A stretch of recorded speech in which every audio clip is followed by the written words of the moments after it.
apgaiso žēlastībā, tevi paceļ un mieru dod.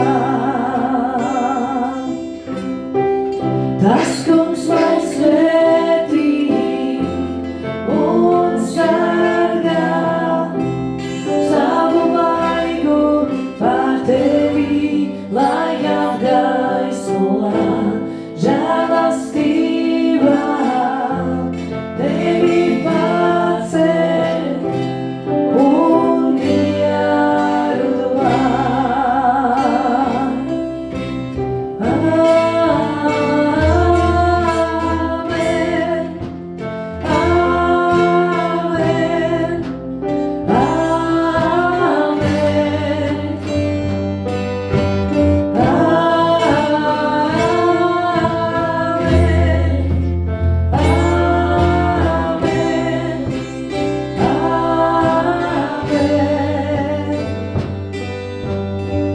Tas kungs lai svētī un sargā savu vaigu pār tevi, lai apgaiso žēlastībā, tevi paceļ un mieru dod.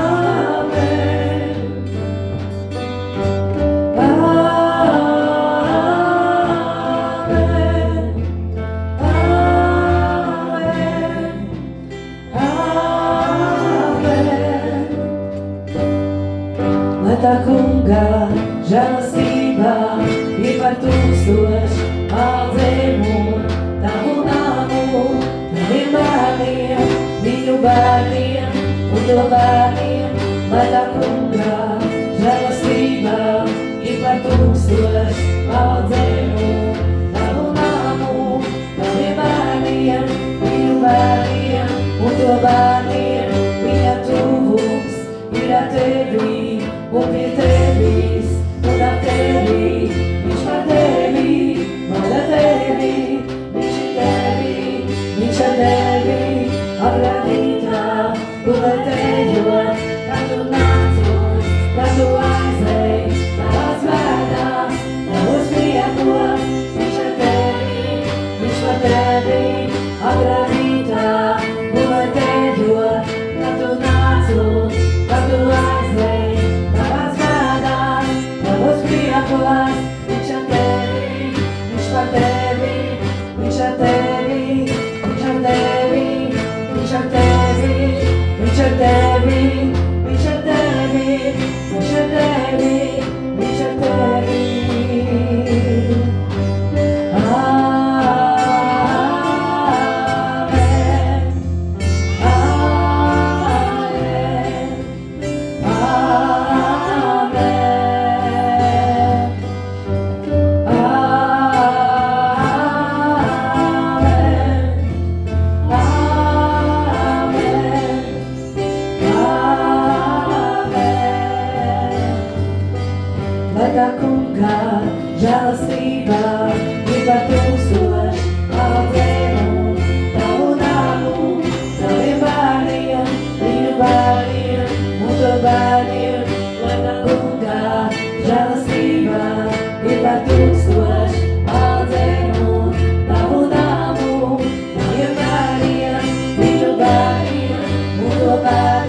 Tev, kungs, es Tev pateicos, Jēzu, ka Tu esi ar mums kopā, ka Tu esi gan agrā rītā, gan gulēt ejot, kad Tu nāc, kad mēs ejam, kad mēs nākam, kungs, Tu esi gan mūsu bēdās, Tu gan esi mūsu priekos, kungs, aleluja, pateicību Tev, Jēzu, ka Tu esi ar mums, lai gods slavu Tev, lai gods slavu, ka Tu mūs svētī visās lietās, kungs, ka Tu mūs sargā visās lietās, ka Tu mūs pacel, kungs, ka Tu mūs apgaismo, ka Tu dod mums savu mieru, Tu dod mums savu prieku, Tu dod mums savu žēlstību katru dienu no jauna. Halleluja, slāvu Tev, kungs, halleluja, slāvu Tev, halleluja, slāvu Tev, kungs,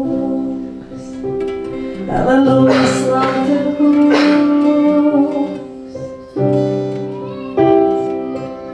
halleluja, slāvu Tev, kungs.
Halleluja, mēs kalpojam Tev, kungs, mēs slavējam Tevi, kungs, halleluja, Tu svētais Dievi, Jēzus, slavu Tevi, Jēzus, halleluja. Labrīt! Labrīt! Labrīt visiem! Labrīt arī jauniešiem, priecājos jūs redzēt. Smuks džempers ar sirsniņām, man patīk. Tā kā vakardien pasaulē svinēja Valentīna dienu, un visur visi bija ar sirsniņām, arī skolā, kur es strādāju. Visi bērni nāca pie manis uz kafejnīcu ar sirsniņām, rozā, sarkanos tērpos izdekorējušies uz līmītes, uz vaidziņiem. Arī kafejnīca mums bija dekorēta ar baloniem un visu kaut ko. Un visi svinēja tos kaut kādus mīlestības svētkus. Tad liekas arī diezgan loģiski, kad šodien runāšu par mīlestību. Par mīlestību no bībeliskās izpratnes. Un par to, kad es šodien runāšu, es zināju jau sen, jau pagājuši gadu. Tikai tā kā tās nianses, ko tieši es runāšu, es nezināju līdz pat vakardienai, kā jau parasti līdz pēdējā brīdī apsēžās un raksta. Un interesanti bija tas, kad es sēdēju vakardien un domāju, tā kā skaidri zināms, man bija temats mīlestība, to es zināju, par ko es runāšu, bet jā, es tās nianses, tā kā vēl nezināju, par ko tieši, kā tieši es tā kā to visu kopsavilkumu uztaisīšu un tā. Dievs man atgādināja ļoti interesantu lietu par maniem pusauģgadiem. Precīzāk tā būtu 9. klase. 9. klase tā kā nobeigums pavasaris, kad jau tuvojās eksāmeni, un bija latviešu valodas eksāmenis, runājamā daļa. Tātad, kas ir mīlestība? Šis jautājums acīm redzot man nodarbināja jau tad. Jau 9. klasē, kas tas ir? Es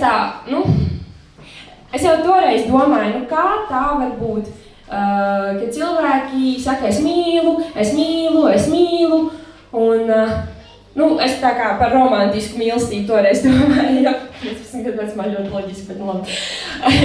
Domāju, kā tas var būt, tu saki, es tevi mīlu, es kādu mīlu, tad paiet kaut kāds laiks, tad jūs satiekaties, tad jūs sastrīdaties, tad es vairs nemīlu, tad paiet pusgads, tad tu mīlēji Jāni, tad tu Pēteri mīli, visu laiku tu kaut ko mīli. Un tā vienkārši skatoties tā kā uz vienaudžiem, uz to, kas apkārt notika, es domāju, kā tas ir, kas tad ir tā mīlestība. Un līdz ar to es ļoti gudri izdomāju par to runāt savā latviešu valodas eksāmenā. Man tēma saucās, kas ir mīlestība. Un es toreiz tā atceros, ka ļoti nopietni piegāju šiem jautājumiem. Un es tādu ar visu pārliecību, ar putām uz lūpām toreiz stāstīju, kad mēs jaunieši, kad mēs esam tagad kaut kādās tajās jauniešu attiecībās, mēs nemīlam, tāpēc, ka mēs nezinām, kas ir mīlestība. Mums patīk un mēs to sajaucam, tās simpātijas ar mīlestību, ja? Un es tā vakardien vienkārši domājot, ko es rakstīšu, es tā par to atcerējos. Un mans liekas, tā mazliet uzjautrinoši, jo Dievs ir labs Dievs. Un viņš man dod otru iespēju laboties. Tagad pēc 10 gadiem atkal par šo tematu runāt un cerams ar labāku izpratni. Tā kā pasaulē nereti rodas jautājums, kas ir mīlestība. Man vismaz noteikti tāds jautājums radās. Un tas vārds, viņš tiek daudz burzīts, vēl kāds lietots, bez tā kā pareizes izpratnes, kas tas ir, piemēram, es mīlu šokolādi, es mīlu kūku, es mīlu to filmu, es mīlu to vietu, man ļoti patīk tā kafejnīca, es saku, es viņu mīlu, ja. Un mēs tā kā cilvēki bieži mēdzam jaukt to vārdu mīlestība ar patikšanu. Un patikšana sevi iekļauj emociju, kaut kādu emocionālu piesaisti kaut kam. Kaut kas man patīk, tas nozīmē, ka es to izbaudu. Un tā ir patikšana. Bet tas vārds gana bieži tiek aizvietots ar vārdu mīlēt. Ir īpaši angļu valodā, tā kā latviski varbūt ne tik bieži, bet angļu valodā noteikti, piemēram, I love ice cream, I love cake, un tā, ja. Bet bībeliski vārds mīlestība no grieķu valodas vārdā agape, kas ir no vārdā agapo, tam ir saistība ar lēmumu. Un bībeliskā mīlestība nesākas ar emocijām, bībeliska mīlestība sākas ar lēmumu. Turpretī patikšana, tā gan sākas ar emocijām, tas ir balstīts tajā, kā tu jūties pret konkrēto lietu, pret konkrētiem apstākļiem, pret kaut kādu darbību, piemēram, es braucu ar riteni, man patīk, es to izbaudu, man patīk. Tas ir kaut kas ar emocijām, kas saistīts ar apstākļiem. Bet bībeliskā mīlestība, viņa var sevi iekļaut emocijas, bet bībeliskā mīlestība var sevi arī neiekļaut emocijas. Tāpēc Dievs var mums pavēlēt mīlēt savus ienaidniekus. Un viņš jau nesaka, ka mums ir jājūtās tagad priecīgi par to, ka kāds, par kādu, kurš mūs ienīst. Bet Dievs runā par lēmumu. Un tādu, nezinu, mazliet oficiālāku bībeliskas mīlestības definīciju došu jums. Tas ir lēmums, līdzjūtīgi, taisnīgi, atbildīgi un pašaizliedzīgi meklēt labumu priekš kāda cita. Pārfrāzēšu mazliet. Tātad bībeliska mīlestība, tas ir lēmums, ko tu pieņem, ka tu ar līdzjūtību, ar taisnību, ar atbildību, ar pašaizliedzību esi gatavs meklēt labumu nevis priekš sevis, bet priekš kāda cita. Un tā kā tas ir lēmums, nevis sajūta, tad tā arī ir viņa kā pavēle, viņa bauslis priekš mums, kad tev būs Dievu savu kungu mīlēt un arī savu tuvāko kā sevi pašu. Un kas tad ir mans tuvākais? Ne jau vienmēr tas ir tas, kurš tev ir komfortabls vai ērts. Dažreiz arī neērts. Tātad tā mīlestība ir iespējama lēmuma formā, ka tu vari pavēlēt sev pieņemt šo lēmumu, kad es mīlēšu, neskatoties uz to, ko es jūtu, bet nevienmēr mēs varam savām emocijām pavēlēt mainīties uzreiz, ja? Kad es jutīšos priecīgi par to, ka es mīlēšu, un tagad es būšu priecīgi. Dažreiz tas tā nenotiek, jo mēs esam arī cilvēki vienkārši, bet nekas, tu vari pavēlēt sev mīlēt tik un tā, tā kā neatkarīgi no tā, kā tu jūties. Tātad, pieņemot lēmumu bībeliski mīlēt, tu pieņem lēmumu arī rīkoties par labu kādam, kuram ir vajadzība. Tu pieņem lēmumu palaist darbībā līdzjūtību, jo tu redzi vajadzību. Kad ir pieņemts lēmums un kad ir sekojis kaut kāda rīcība tam tavam lēmumam, tad mīlestība ir tikusi izpausta, pat ja viņai neseko emocijas. Labi, varbūt grūti saprast, bet nekas, es paskaidrošu. Tā kā, protams, ir normāli, ja tu gribi kaut ko sajust, vai ne, kad tu rīkojies, jo ir jau labi, ka tu gribi, lai tev patīk tas, ko tu mīli bībeliski. Bet mēs varam arī mīlēt tos, kuri mums nepatīk, jo bībeliska mīlestība to māc, tā ir bībeliska mīlestība. Piemēram, lai jūs to domu saprast, Jāņa evaņģēlijs 3.16, ļoti klasiskā tā mīlestības izpausme, jo Dievs tik ļoti pasauli ir mīlējis, ka viņš ir devis savu vienpiedzimušo dēlu, lai tā kā ir viens, kas viņam tic, nepazustu, bet iegūt mūžīgo dzīvību. Un tā kā tas izklausās ļoti skaisti, bet kāda doma ir apakšā? Jo tik ļoti Dievs pasauli ir mīlējis, ka viņš ir devis savu vienpiedzimušo dēlu. Kādreiz es varbūt aizdomājos par to, ka kā viņš iedeva Jēzu, un Jēzus atnāca uz zemes, tik ļoti viņš mūs mīlēja.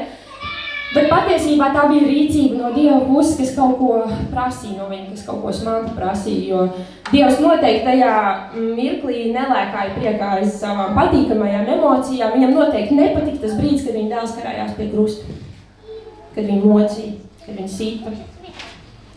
Bet viņš redzēja cilvēces vajadzību. Viņš pašaizliedzīgi, taisnīgi un līdzjūtīgi. Viņš iežēlojās par mums, un tam sekoja rīcība. Viņš atdeva savu dēlu par upuri mūsu labā, jo viņš mūs mīl, pat ja tas maksāja viņa dēla dzīvību. Tātad bībeliskā mīlestība tā nav kā kaut kāda kulturālā mīlestība vai pasaulīgā vai Holivudas filmās redzamā mīlestība, kas ir mums tā klasika piezīmju grāmatiņa vai tur Titaniks vai varbūt jauniešiem kaut kāda krēsla, varbūt vairāk zinām, es nezinu. Bet patiesi Dieva mīlestība sāks ar lēmumu. Un ar laiku tā mīlestība, kad tu esi pieņēmis lēmumu, ka es mīlēšu, tas var pāraugt arī emocijās. Tā kā, kad tev sāk tiešām arī patikt tas, ka tu mīli un tā, ja. Tā kā tavas emocijas var mainīties, bet viss sāks ar lēmumu. Okay, tā. Tātad tālāk. Piemēram, laulībā vīrs pasaka, es vairs nemīlu savu sievu, un sieva pasaka, es nemīlu vairāk savu vīru. Tas, ko viņi patiesībā saka, ir man viņš vai viņa vairāk nepatīk. Jo tā ir emocija, tā kaut kāda emocija ir pazudusi, varbūt tā kaut kāda kaisle ir izdzisusi, kaut kāda tā uguns ir pazudusi, un tas, ko viņi grib, ko viņi ir vispār pārpratuši, tā kā par mīlestību, tas varbūt ir pazudis, bet bībeliska mīlestība sākas ar lēmumu, un no tā arī izaugs tā emocija. Izlasīsim 1. Jāņa vēstuli, 3. nodaļu, 16. pantu. No tā mēs esam nopratuši mīlestību, ka viņš savu dzīvību par mums ir atdevis. Tad arī mums pienākas atdot savu dzīvību par brāļiem. Viņš izdarīja kaut ko balstīt uz mūsu vajadzību, un tad arī mums pienāks nodoties, un dažreiz arī kādu upuri nes citu labā. Tālāk arī turpat 17. pants. Bet kam ir laicīga manta, un viņš redz savu brāli ciešam trūkumu un aizslēdz viņam savu sirdi, kā gan Dieva mīlestība paliktu viņā? 18. pants. Bērniņi, nemīlēsim vārdiem, nedz ar mēli, bet ar darbiem un ar patiesību. Tātad mīlestība nav tikai tavu vārdu, kad tu kādam saki, es tev mīlu, bet tā ir arī tavu rīcību, tā kā, ko tu dari. Un dažreiz es teikšu, nevis dažreiz, bet 99% gadījumu tavi darbi ir svarīgāki par taviem vārdiem. Un kā tu vari zināt, ka tu otru nemīli? Tas ir tad, ja tev ir spējas kaut ko izdarīt priekš tā otra cilvēka. Ja tev ir iespēja izdarīt kaut ko priekš tā otra cilvēka, tad tu zini, ko viņam vajag. Piemēram, tev bija maize, tu redzēji, ka tavam kaimiņam, kas tev varbūt nepatīk, nav ko ēst, varbūt viņš ir tavs ienaidnieks. Tātad tev bija kaut kas, ar ko tu varēji padalīties, bet tu apzināti izdomāji, ka tu nepadalīsies. Tad tu vari saprast, ka tu īsti viņu nemīli. Es atceros, kad mājas grupiņā Linards vēlreiz stāstīja par kaimiņu, kurš viņam pagrabā tur kaut ko zaga kartupeļus vai ko. Un kad es saprotu, tas kaimiņš varbūt nebija pats jaukākais un nebija tās siltākās, saulainākās attiecības, ja?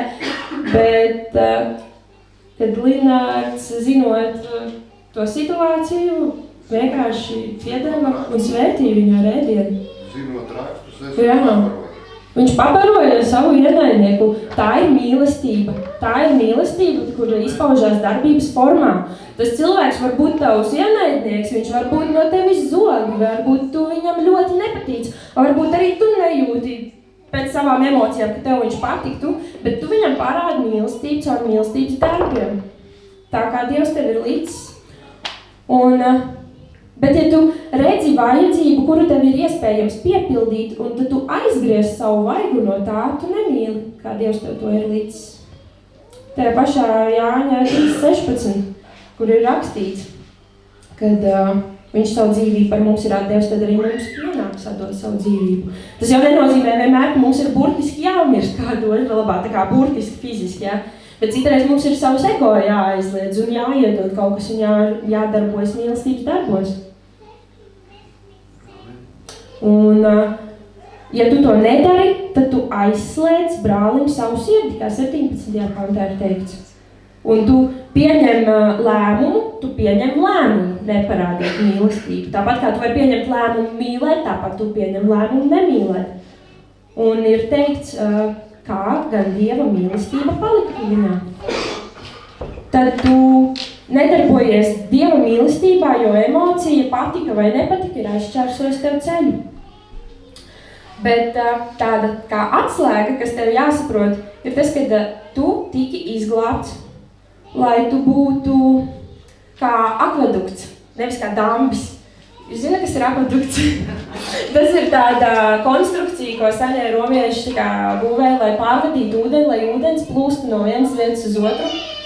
Un Dievs tevi izglāba, lai tu būtu akvedukts, lai tā Dieva mīlestība no tevi, caur tevi, no Dieva, caur tevi plūstu, lai viņa plūst tālāk.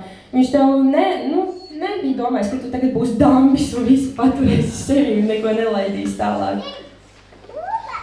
Jā. Un, kad Dievs tevi izglāba ar savu mīlestību uz tevis, viņš gribēja, lai tā plūst tālāk caur tevi, nevis apstājās līdz ar tevi. Un, kad tu ļauj Dieva mīlestībai pie sevis apstāties, tad tas ir tā kā korķis vannā. Un tas izmaina arī tavu būtību un to, kā Dievs tev varēja un gribēja lietot, jo tu jau vairs neesi kā viņa atspulgs šajā pasaulē, tajā brīdī. Un, ja tu vairs nerīkojies saskaņā ar Dieva gribu un mīlestību, tad tu rīkojies pret viņa gribu. Jo, kas nav ar mums, tas ir pret mums. Un 1. Jāņa vēstule, 3. nodaļa, 20. 21. pants.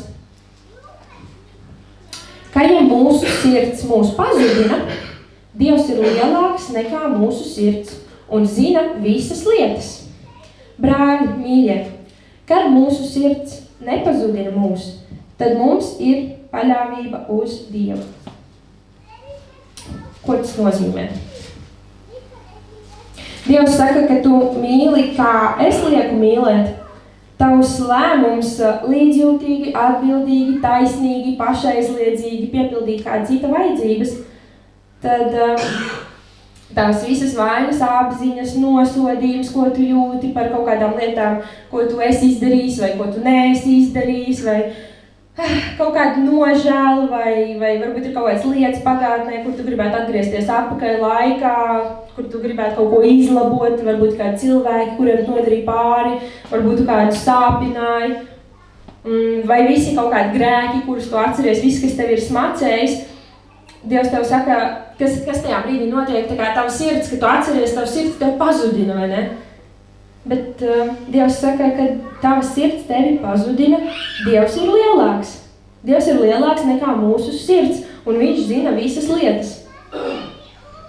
Tātad citiem vārdiem sakot, tava sirds dažreiz tev var padarīt traku. Nu, vismaz man ir bijis tā, ka es vienkārši, nezinu, piemēram, stāvu mazgāju traukus, pēkšņi atceros kaut ko es esmu izdarījusi, un tad es par to domāju, un atkal domāju, un tad es slikti par to jūtos varbūt, un tad man ir bijis, ka es neesmu naktī varējis gulēt.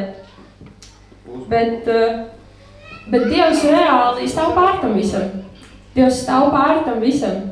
Un viņš savā vārdā arī to saka, viņš ir lielāks nekā mūsu sirds. Viņš stāv pāri visām emocijām, viņš stāv pāri visam nosodījumam, pāri visam kaunam, pāri visai vainas apziņai.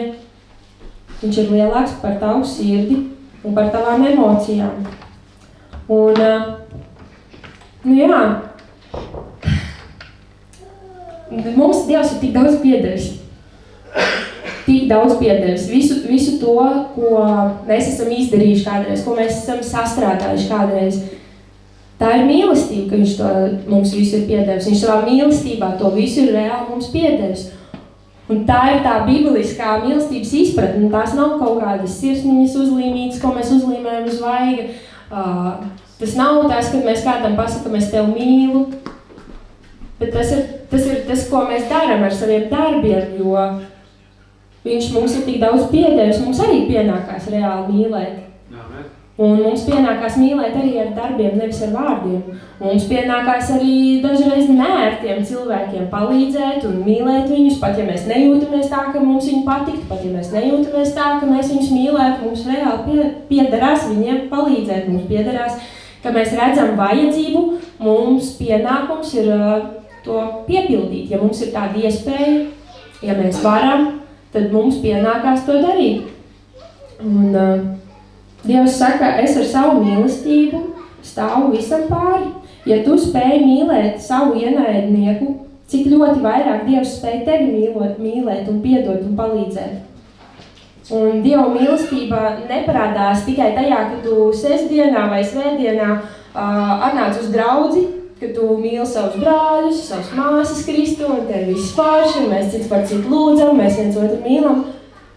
Bet Dieva mīlestība parādās arī tajā, ka tu izej ārpus draudzes. un ka tu mīli savu ienaidnieku.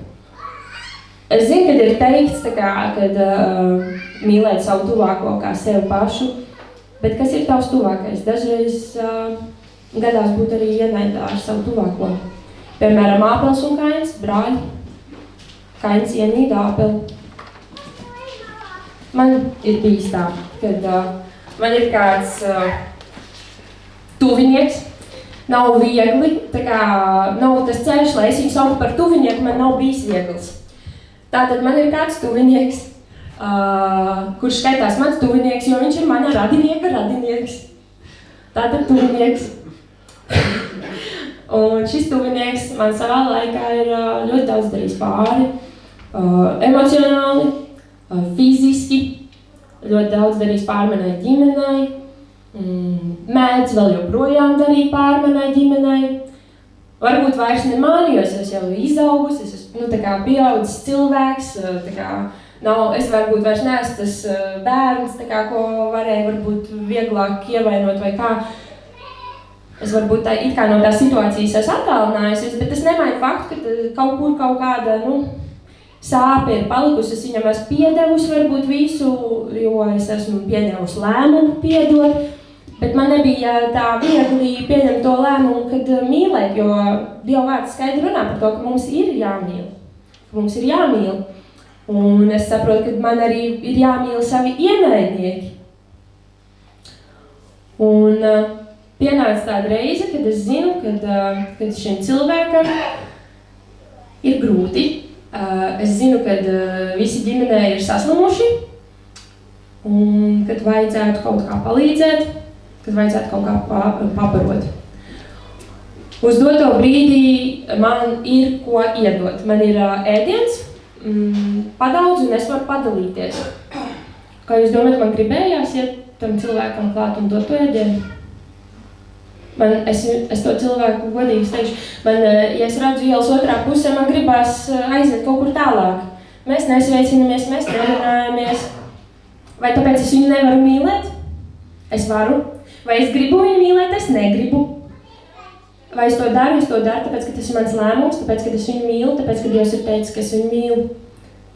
Tāpēc tajā reizē, kad man bija šis ēdiens, es aizgāju, es to ēdienu atdevu, es nedevu viņam tieši, es negribēju viņu satikt, bet tas man liecēja darīt darbību, ko Dievs man ir pavēlējis, jo arī Dievs ir teicis, ka, ja tu redzi, ka tavs ienaidnieks, tu iedod viņam padzerties, tu iedod viņam ēst, ja viņš ir slāpēs.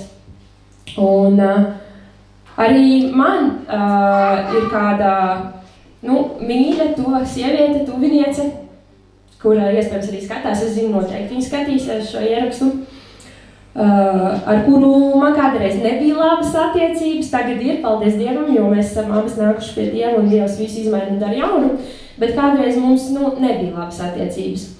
Bet, kad manā dzīvē bija brīdis, kad es biju zaudējusi kaut ko, es biju zaudējusi kādu tuvinieku, es biju zaudējusi savus vecvecākus, es vēl biju pusaudzis un man bija ļoti grūti to sagramot un bija varbūt kaut kāds laiks, kad, bēres viss tas dārgi maksā un bija grūtāk ar pārtiku, nebija tā, ka mums nebija ko ēst, bet bija grūtāk ar pārtiku. Un šī mīļā sieviete bija izvārījusi zupu un lai gan es skaidri zinu, ka es viņai nepatika, un mums nebija tās labākās attiecības. Viņa piedāvāja man ko ēst.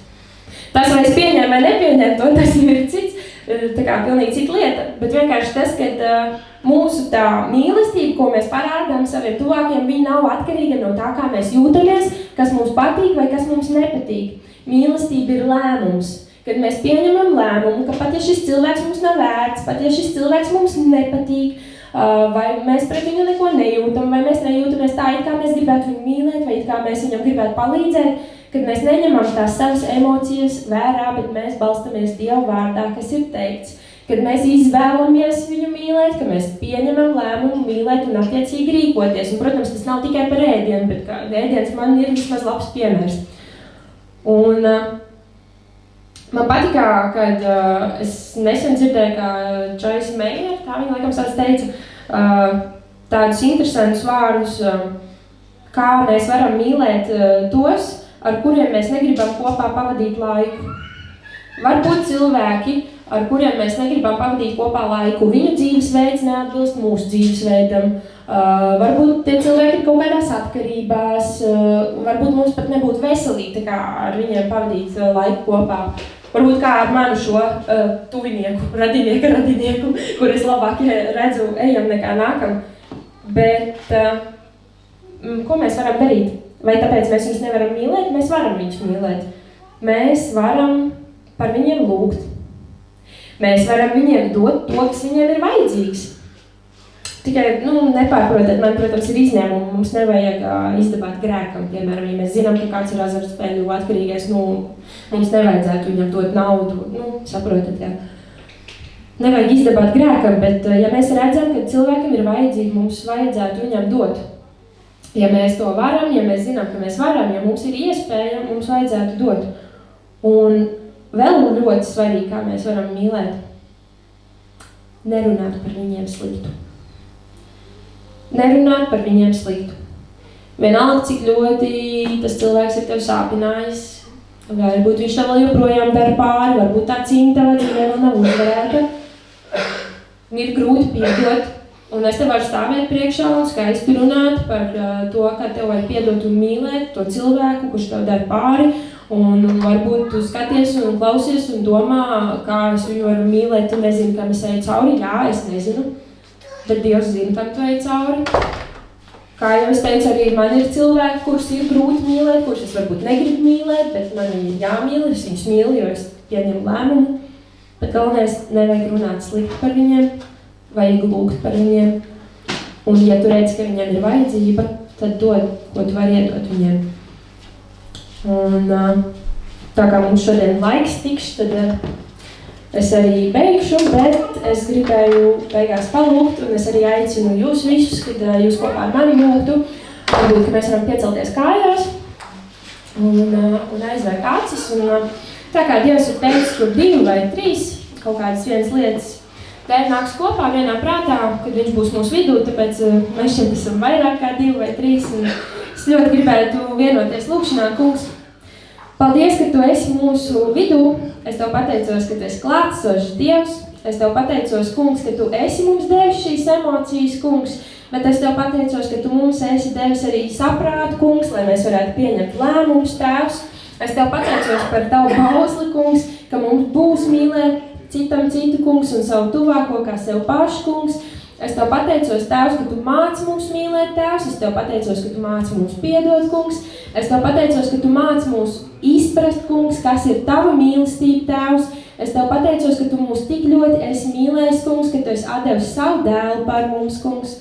Es tev pateicos, ka tu esi izglābis pasauli, kungs, Jēzus Kristus, caur savām asinīm, caur savu upuri, kungs. Es tev pateicos, tēvs, ka tu to visu esi paveicis mūsu labā, kungs, jo tu esi redzējis mūsu vajadzības, kungs. Un ka tu esi pašaizliedzīgi upurējies, kungs, un piepildījis mūsu vajadzības, tēvs, nebalstoties uz kaut kādām emocijām, jo tu esi varens Dievs un tu par visu valdi, kungs. Un es tev pateicos, kungs, ka tu valdi par mūsu sirdīm, ka tu valdi par mūsu prātiem, kungs, ka tu valdi par mūsu pašiem, kungs, kad mēs paši nesaprotam, kā mēs jūtamies, tēvs, ka tu stāvi tam visam pāri, kungs. Es tev pateicos, ka tu māci un palīdzi mums mīlēt, tēvs, arī tos cilvēkus, kuri varbūt mums neliekas tik ērti vai mīlam, tēvs. Es tev pateicos, kungs, ka tu dod mums skaidru saprātu un gudrību, kungs. Redzēt, kungs, to lielāku bildi, kungs, ka tu palīdzi mums redzēt pāri, kungs, kaut kādām sajūtām vai emocijām, kungs.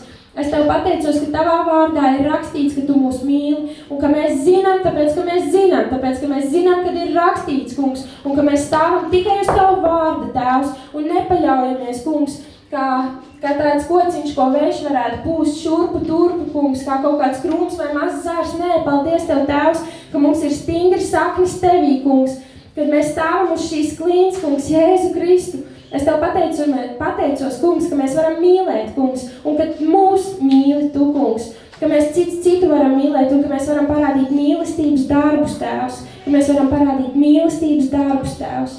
Un es tev lūdzu, ka tu māci mūs vairāk, kungs, kungs, lai mēs varētu nest šo mīlestību arī uz āru, kungs, un arī reprezentēt tevi, kungs, pasaulē.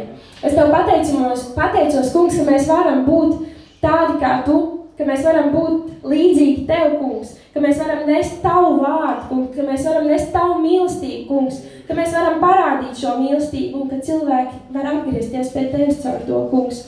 Es Tev lūdzu, kungs, ka tiešām viss, ko mēs daram, lai tas viss būtu par Tavas valstības celšanu, kungs, lai tas viss būtu Tavai slavai, lai tas viss būtu Tavam godam, kungs, vienmēr un mūžīgi. Mēs Tev dodam visu slavu, visu godu, mēs Tev pienesam visu pateicību, kungs, Jēzus vārdā. Amen.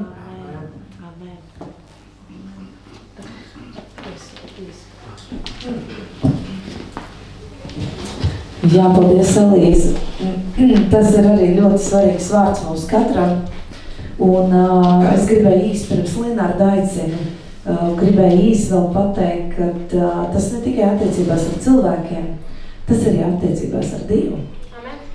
Ja mēs kaut kur esam, kaut kādā lietā vīlušies, man arī bija situācija dzīvē, arī daudz gadus atpakaļ, kad es nezināju, ka es esmu sarūktinājusies pret Dievu.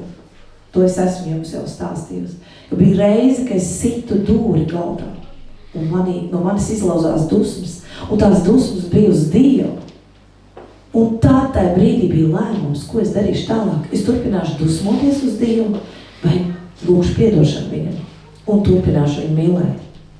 Paldies Dievam! Es esmu pateicīga Dievam, ka man bija momentā šis lēmums. Pirmkārt es nobijos, es nezināju, ka manī tas ir. Ka manī ir šīs dusmas, ka manī ir šī nepiedošana vai rūgtums kaut kā cienāts manā sirdī pret Dievu. Ka es teicu, Dievs, piedod, es nezināju, ka tas ir manī. Piedod, kungs, piedod šīs dusmas. Un kad tas arī bija lēmums. Bija lēmums būt pazemīgai Dievu priekšā, lūgt piedošanu un turpināt viņu mīlēt.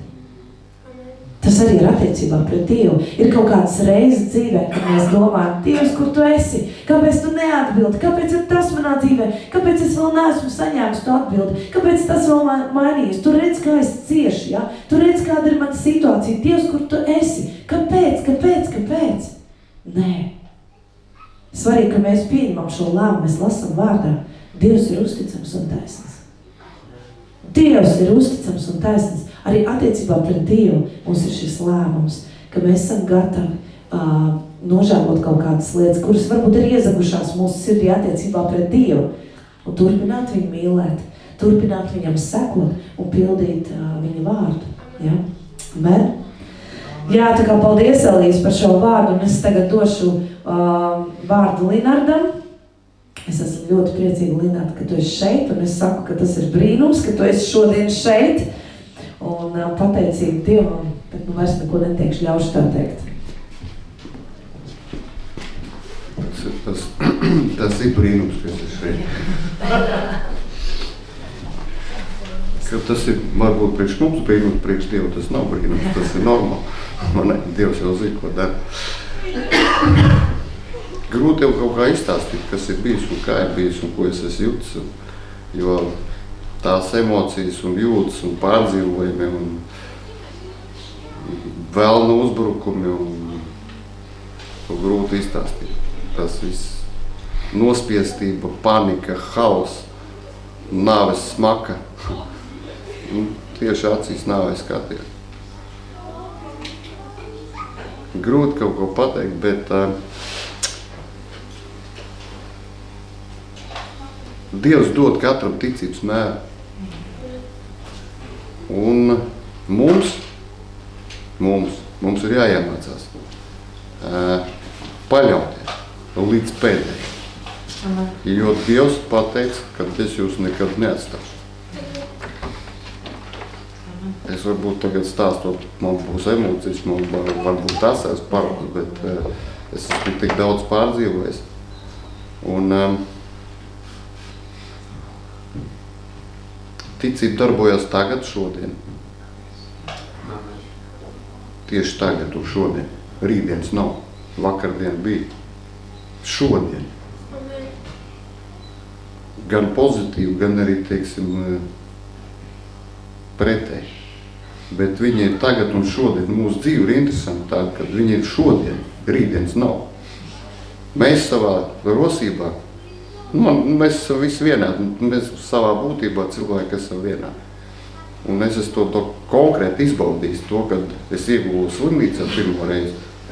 Man bija plāni kaut kādu uz rītdienu, uz parītdienu, darīšu to, darīšu šito. 5 gadus priekš tur man dzīve ir izplānota. Un te man ir vēzis, un šodien, un tagad. Rīt nav. Un viss.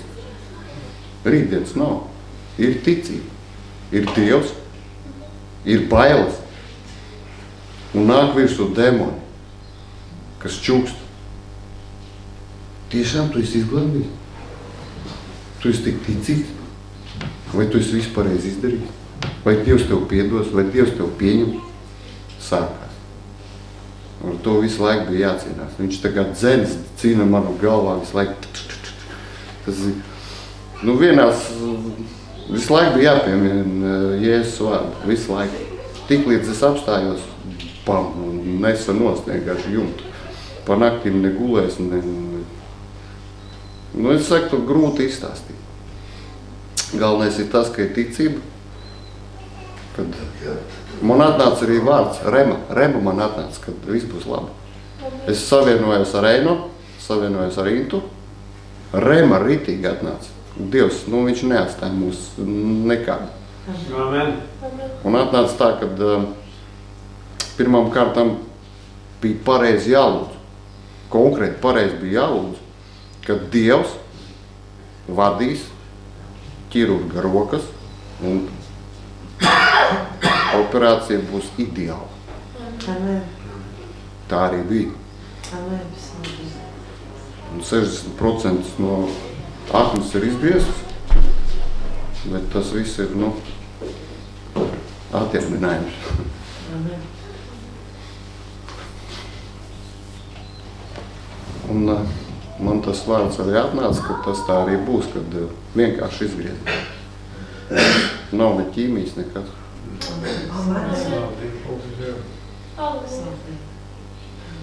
Un pēc operācijas es biju 5 dienas reanimācijā, intensīvajā terapijā. Novērošanas kā istaba. 5 dienas. Es biju ar trubiņām nokrauts, vadiņiem, trubiņām, ne pagriezties, ne parunāt, ne telefonu paņemt, neko, ne piecelties, ne apsēsties. Tur bija tāds pārbaudījums. Miesa tā čīkstē. Un apduls vēl no tām zālēm visām. Es tikai sapratu to, ka man vajag slavēt Dievu. Vienalga, kas ar manīm nenotika. Man atnāca tāds salīdzinājums, ka Pāvels bija iemests cietumā, tur mēslu bedrē, tur galīgi, un slavēt Dievu. Es domāju, kā tā es ne? Un es tikai teicu, slava Jēzum, paldies tev, Dievs tev, zini. Visu tam man palika vieglāk, man pārgāja tie, zin kā, ja miesit pārgrūs, viņi čīkst, viņi sāni sāp, tur izgulējums, tur vēl kaut kas, tur pagulēt nevar, miegs nenāk, kaut depresija nāk virs, vēlns konkrēti strādāt tajās vietās tā, kad spieži nost. Bet pats interesantākais bija, kad man izrakstīja, tas tā kā, ka Jēzus piecēlās no kapa, zini, tik daudz enerģijas. Veselības spēks, nāk vienkārši, un tad, kad es biju palātā, kā es viss nosvīts, man tur zeķis un viss kaut kas tāds bija jāmazgāja, kaut kas ar pašam ar sevi arī jāmazgājas. 5 dienas nogulējis tāds. Un es sāku kustēties. Mazgāt zeķis, pats mazgājos, padusies. Cik var tur pie izlietas, jā. Veči brīnās. Man acis spīd, man enerģijas daudz. Un es iet pastaigāties, es esmu nogulējis, es nevaru nosēdēt, es saku, es iet staigāt. Māsiņas un tas medbrāļs saka, ko tu tikko no reanimācijas, ko tu ej? Es saku, kas ir? Tev nedrīkst, te nevar. Es saku, man vajag staigāt, es gribu staigāt. Jā, tās visas pēdējās dienas līdz atbrūkšanai mājās, viņi bija šokā. Tāpēc tādas terapijas, neviens tā nerīkojās.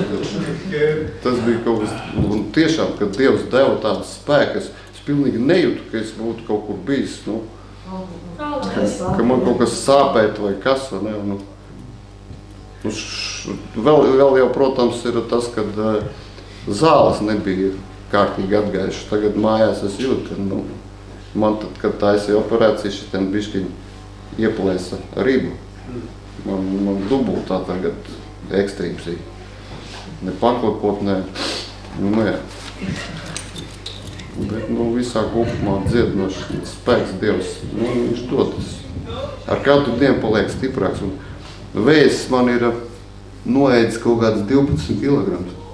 Un 67 kilogrami bija. Es acīm redzami nokrities. Ja es varēju Robim rādīt tur kaut kādas muskuļus, tad tagad nav nekā vispār. Nu, burtiski 2 nedēļu laikā noēd. Nu, Dievs atdos visu, ko vēlas ir nē, nu, tas jā, es ticība galvenais jau, ziniet. Vai un jā, paļaušanās. Un pats galvenais, ko es gribu jums pateikties par to, ka jūs lūdzāt, jo tās lūkšanas, jā, viņas uztur pie dzīvības. Viņas dod man, nu, teiksim, tam otram cilvēkam, nu, man, vai tā, par kuru mēs lūdzam, jā, dod to spēku turēties. Jo nāk, nu, tādos gadījumos ir baigais panīkums. Nu, depresija ritīgi. Nu, nāv smaka rekti patās nāvē, tu esi uz robežu. Tas viens vārds jau vēzis, ja viņš jau sitārā no sliedēm, jau nezinu, ko darīt, tad vienai galvai hausu. Bet tad, kad lūdzu, pilnīgi jūt, kad, nu, ir tāds, grūti pateikt, bet ir tāds, tā kā atbalsts. Ka ir pat, nu, atspērties, kad var noturēties. Nu, teiksim, klibam ir kaut kāda kloķis, ja, pie kāda pieturēties, viņš ir pieturēts, vai ne? Nu, tāpat arī ar tām aizlūkšanām. Tas ir, to, ko es lūdzu, tas man ir mana personīgās manas attiecības ar Dievu, ja, ar Jēzu personīgās, bet ir, kad lūdzu, un tad ir atbalsts vienkārši, tas tā kā pastiprinās.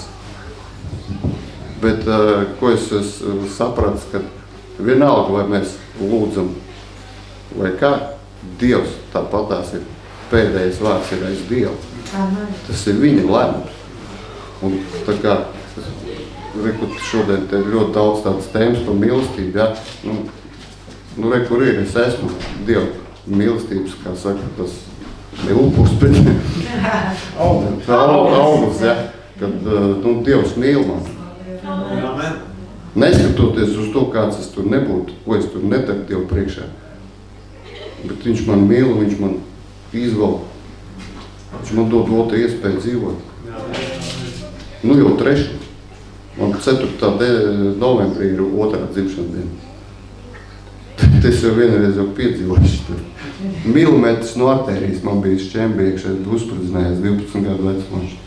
Milimetrs. Šitā ir 2. reize, kad Dievs dod vēl vienu iespēju izdzīvot. Bet, nu, bez Dieva es jums teikšu, nu, nav iespēja. Man bija tas prieks, es jums saku, ka man bija tāds prieks, es pa večiem lūdzu, liku rūks viņam. Lai viņiem operācijas labi paiet, un kad svētīju tos ķirurgus un lasīju vēl viņiem. Šo Jesai 53. daļu es viņiem lasīju visiem. Jā, tas tāds, un uz to brīdi es jūtos gandarīts. Es jūtu vienkārši, ka Dievs man liek to darīt. No. Man kaut kur ir atmiņā tāds moments, kad viens puikas slims ar vēzi gāja pa slimnīcu sludināju. Pēc kaut kādas nedēļas vai 2 viņš nomira. Bet viņš gāja, sēja. Man uz to brīdi man slimnīca attāpāk bija. Ko es varu izdarīt? Nu ko? Nu, es taču nezinu. Nu, man ir šodien, tagad. Es pat nezinu, vai 5 minūtes man. Es ietu un večiem stāstu par Dievu. Nu, Atnes cerību. Nu jā. Bet var redzēt, tad, kad es sāku runāt par Dievu, varbūt viņi redz kaut ko manī, viņiem sevi mainās. Viņiem acīs dzirkstos parādās, viņš dzīvo ar Dievu. Un tad, kad viņi ierauga, ka es kustos pēc tā visa, ja, viņi tiešām saprot, ka kaut kas nav ritīgi. Nevar būt, ka viņi visi atnāk tur guļ. Viņi guļ, sēž. Es vispār ne gulēs, ne sēdēs. Kustos visu laiku, es iet pastaigāties un enerģijas daudz. Un to viņi kaut kā redz un kaut ko saprot. Dod Dievs, lai viņi to saprastu. Jā, un paldies, ka jūs aizlūdāt par manī. Alija teica, es naktī, kad grozoties, lināt. Viņi visu laiku lināt vārdu. Tas ir, ziniet, tas ir viss, ko es varu pateikt. Tas ir liels paldies. Slavu Dievu. Bet, tas man emocijas pār. Rītā braukšu uz lielo draugu. Uz startu es arī teikšu paldies viņiem.